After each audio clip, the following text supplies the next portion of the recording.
Olá, meus amigos e minhas amigas. Iniciamos nosso vídeo de hoje falando sobre movimentações na linha de frente do leste da Ucrânia. Ontem, domingo, os russos intensificaram suas operações ofensivas na direção de Pokrovsk. Imagens geolocalizadas confirmam o avanço das tropas russas no setor industrial nas periferias leste de Pichane e no leste de Novoelivzetivka, duas regiões que estão localizadas ao sudoeste de Pokrovsk. Mas os avanços não ficaram restritos à região de Pokrovsk, tá, gente? No mesmo período em que esses avanços ocorriam, também foi observado um movimento semelhante no oeste do Oblast de Zaporizhia. Segundo imagens geolocalizadas, os russos avançaram no centro de Kamiansk, que é uma área que fica ao noroeste de Robotyne e ao sul da cidade de Zaporizhia. Enquanto propostas de Trump não oficiais circulam e provocam reações do Kremlin, principalmente sobre um prazo de 20 anos para que a Ucrânia entre para a OTAN, a Rússia continua pressionando com o objetivo de consolidar sua posição no terreno. Claro que a Ucrânia tem usado diferentes estratégias para tentar diminuir o ritmo dessa pressão russa. Bom, gente, agora vamos falar de um assunto um pouco mais leve que até traz alegria para os dois lados. Mas que assunto seria esse? Nós vamos falar sobre uma nova troca de prisioneiros de guerra. Zelensky fez questão de agradecer aos Emirados Árabes e outros parceiros pelo apoio nesse processo que é tão delicado, né? Ele disse que o retorno dos soldados do cativeiro russo é sempre uma ótima notícia para eles. Segundo Zelensky, eles conseguiram trazer 189 ucranianos para casa. Essa mensagem foi compartilhada por ele no Telegram. O Ministério da Defesa russo já havia relatado hoje cedo que cada lado havia libertado 150 prisioneiros de guerra. Mas ninguém explicou ainda essa diferença, né? Zelensky contou que entre os ucranianos que voltaram estavam soldados, sargentos e oficiais de várias áreas da linha de frente. Além disso, 2 civis capturados em Mariupol também estão entre os que voltaram para casa.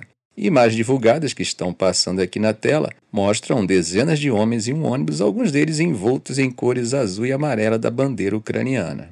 Bom, gente, mudando de assunto, vamos falar sobre a nova estratégia de segurança da Rússia que foi assinada por Putin. Para começar, é bom lembrar que a última versão desse documento foi publicada por Putin em 2020. Mas dessa vez a estratégia de 2024 traz algumas mudanças importantes. Pela primeira vez o texto menciona a russofobia, que é definida como atitudes e ações hostis, tendenciosas e discriminatórias contra cidadãos, idioma e cultura russa, especialmente por parte de estados considerados hostis à Rússia. Diferente da versão anterior, a nova estratégia acaba colocando a Ucrânia como a principal fonte de extremismo. O documento acusa a Ucrânia de espalhar ideias neo, e afirma que a Rússia precisa eliminar essas ameaças. Como sabemos, esse argumento esteve na base da justificativa usada por Putin em fevereiro de 2022, quando lançou a chamada Operação Especial que deu início à guerra. Ele alegava querer desnar o país. Além disso, o documento menciona a russofobia e a discriminação como causas profundas do conflito e acaba se alinhando com os discursos do ministro das Relações Exteriores, Sergei Lavrov, que coloca essas supostas discriminações como algo que qualquer negociação futura vai precisar abordar. Bom, gente, tudo isso acaba indicando que o Kremlin provavelmente usará esse novo documento estratégico para justificar suas posições futuras, assim como balizas para negociações tanto com a Ucrânia quanto com o Ocidente. Eu acho que a palavra-chave do documento é o extremismo, e nesse ponto, o alvo tanto está no exterior quanto dentro da própria Rússia. Nesse aspecto, eu acho interessante que a estratégia também traz pontos que parecem mirar diretamente na comunidade ultranacionalista pró-guerra na Rússia. Por exemplo, o documento alega que imigrantes estão promovendo atividades ilegais que contribuem para o extremismo em várias regiões do país.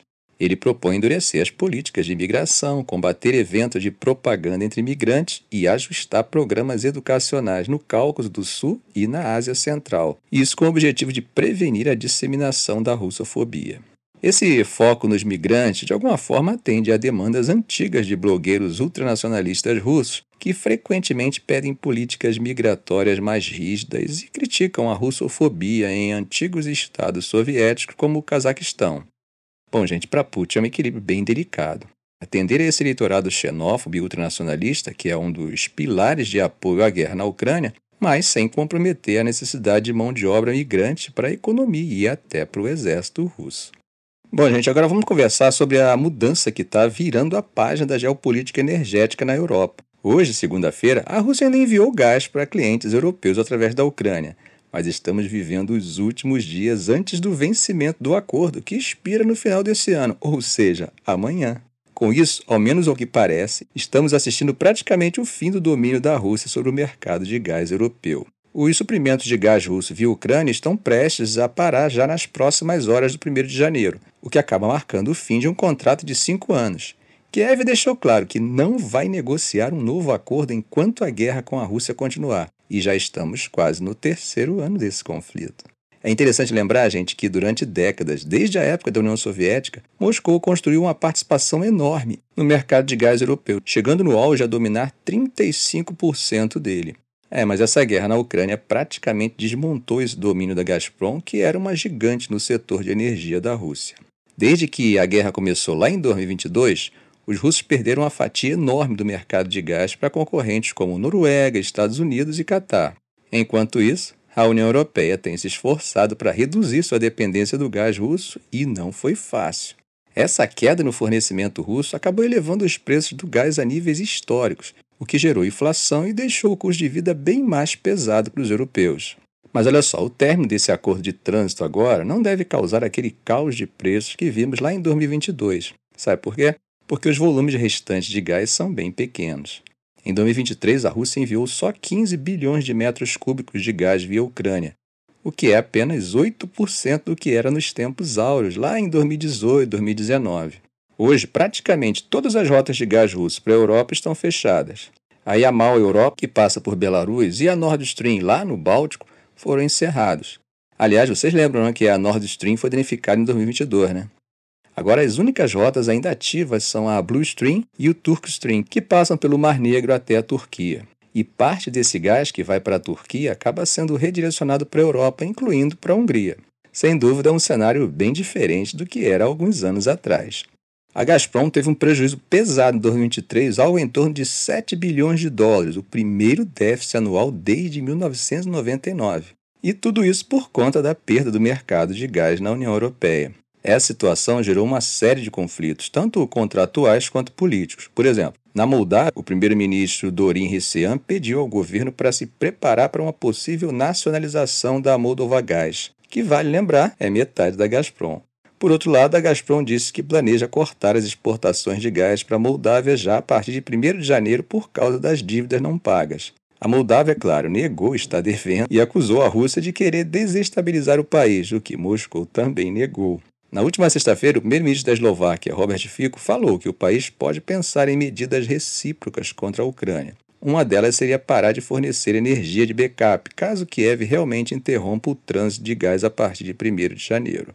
E claro, gente, isso acabou gerando um climão, né? Nós chegamos a comentar em um vídeo anterior, né? Zelensky acusou o Fico de estar abrindo um segundo front energético contra a Ucrânia, supostamente atendendo a ordens da Rússia. Mas a Eslováquia, claro, negou essa acusação. A Gazprom disse que hoje, segunda-feira, vai enviar 42,4 milhões de metros cúbicos de gás para a Europa via Ucrânia. Esse volume é bem parecido com o que a gente tem visto nos últimos dias. Mas, segundo reportagens, eles já estão planejando como se nenhum gás fosse mais passar pela Ucrânia depois do dia 31 de dezembro. Zelensky chegou a dizer que a Ucrânia poderia considerar continuar o trânsito de gás russo, mas com uma condição: que Moscou não receba pagamentos pelo combustível enquanto a guerra estiver em andamento. Bom, gente, enquanto isso, hoje, segunda-feira, Biden anunciou quase 6 bilhões de dólares em ajuda militar e orçamentária para Kiev. O presidente está usando seus últimos dias no cargo para reforçar o apoio antes que Trump assuma a presidência, o que acontece já no próximo dia 20 de janeiro. Desses 6 bilhões, Biden direcionou 2,5 bilhões para reforçar a segurança na Ucrânia. A secretária de Tesouro, Janet Yellen, anunciou 3,4 bilhões em ajuda orçamentária. Dentro desse pacote, há 1,25 bilhão em ajuda militar retirada dos estoques dos Estados Unidos e um pacote de 1,22 bilhão dentro da Iniciativa de Assistência e Segurança da Ucrânia, a USAI. Esse último, por sinal, é o pacote final do governo Biden. Sobre a USAI, o equipamento militar é comprado da indústria de defesa ou de parceiros e por isso pode levar meses ou até anos para chegar ao campo de batalha. Janet Yellen explicou que essa ajuda orçamentária foi organizada em conjunto com a USAID e o Departamento de Estado. Esse é o último pagamento dentro da Lei de Aproximações Suplementares de Segurança para a Ucrânia de 2024. E só para a gente ter uma ideia do tamanho desse apoio, desde o começo da guerra, o Congresso já aprovou 175 bilhões de dólares em assistência para a Ucrânia. Biden destacou que essa nova assistência vai dar à Ucrânia aquele reforço imediato e estratégico que ela tanto precisa. Estamos falando de suprimentos de defesa aérea, artilharia, munições, foguetes e até veículos blindados que já estão sendo enviados. Desde o início da guerra, os Estados Unidos destinaram 61,4 bilhões de dólares em assistência de segurança para a Ucrânia e mais de 30 bilhões em ajuda orçamentária para manter o governo funcionando, incluindo o pagamento de salários de professores e funcionáriis públicos. E Ellen disse ainda que manter o apoio econômico à Ucrânia é essencial para que o governo consiga continuar funcionando e defendendo a soberania do país. Aí concluiu dizendo que o sucesso da Ucrânia é um interesse nacional fundamental dos Estados Unidos. Bom, gente, o mais importante apoiador de Trump acaba de ser acusado pelo governo alemão de tentar influenciar a eleição federal que acontece em fevereiro. Tudo isso por conta de artigos e postagens que Musk fez apoiando o partido de extrema-direita alternativa para a Alemanha, AfD. Olha só, gente, o Musk, que vai atuar como conselheiro externo na nova administração do Trump, chamou o AfD de última esperança da Alemanha. Ele escreveu isso num artigo de opinião para o jornal Welt am Sonntag. E olha só o bafafá que deu. O editor que liberou o artigo acabou pedindo demissão em protesto. Aí o governo alemão confirmou que o Musk está tentando influenciar as eleições com essas postagens no X e no tal artigo. Musk, claro, se defendeu, disse que tem o direito de opinar sobre a política alemã. Ué, mas por quê? Bom, ele justificou dizendo que tem investimentos vultosos no país e elogiou as propostas do AfD sobre regulação, impostos e desregulamentação do mercado. Essa intervenção dele vem em um momento bem delicado, vocês sabem, né? Os alemães estão se preparando para votar no dia 23 de fevereiro após o colapso do governo de coalizão liderado pelo chanceler Olaf Scholz. Depois que um carro atropelou uma multidão em um mercado de Natal no dia 20 de dezembro, deixando 5 mortos, Musk ainda pediu a renúncia de Scholz. Gente, o AfD está em segundo lugar nas pesquisas, logo atrás dos conservadores da oposição. Se o partido crescer mais, pode complicar bastante a formação de uma maioria de centro-direita ou centro-esquerda no próximo governo. E aqui vai um ponto importante. Os principais partidos da Alemanha já deixaram claro que não vão trabalhar com o AfD em nível nacional. Aí veio a porta-voz do governo e disse que o Musk está apoiando um partido que está sendo monitorado por suspeita de extremismo de direita e que já foi, em parte, reconhecido como extremista de direita. Essa posição de Musk irritou muita gente. O co-líder dos social-democratas, SPD, o partido de Scholz, comparou o Musk ao presidente russo Vladimir Putin. Ele disse que os dois querem influenciar as eleições alemãs e, especificamente, apoiar os inimigos da democracia representados pelo AfD. Já o Friedrich Merz, que é líder dos democratas cristãos e favorito para substituir o Scholz como chanceler, chamou os comentários do Musk de intrusivos e pretensiosos.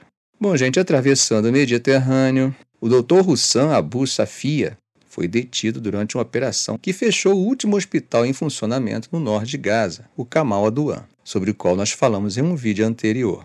Isso aconteceu na última sexta e o lugar virou realmente um caos.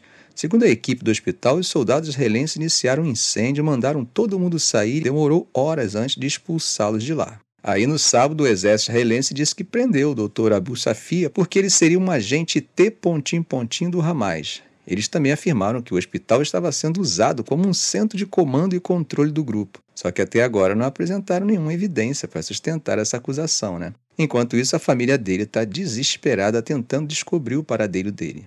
O que a gente sabe é que ele e outros médicos que estavam no hospital podem estar detidos em uma base militar chamada Sde-Teiman. Esse lugar fica no deserto de Negev, perto da fronteira com Gaza, e é conhecido por ser bem controverso. 2 prisioneiros palestinos que foram libertados disseram que viram o Dr. Abu Safia lá, e outro ex-detento disse que ouviu o nome dele sendo chamado. Só que até agora a imprensa não conseguiu confirmar essas informações de forma independente. Um dos prisioneiros liberados é o Ahmad Aishaed Salim, um jovem de 18 anos que foi preso há 42 dias enquanto evacuava o norte de Gaza.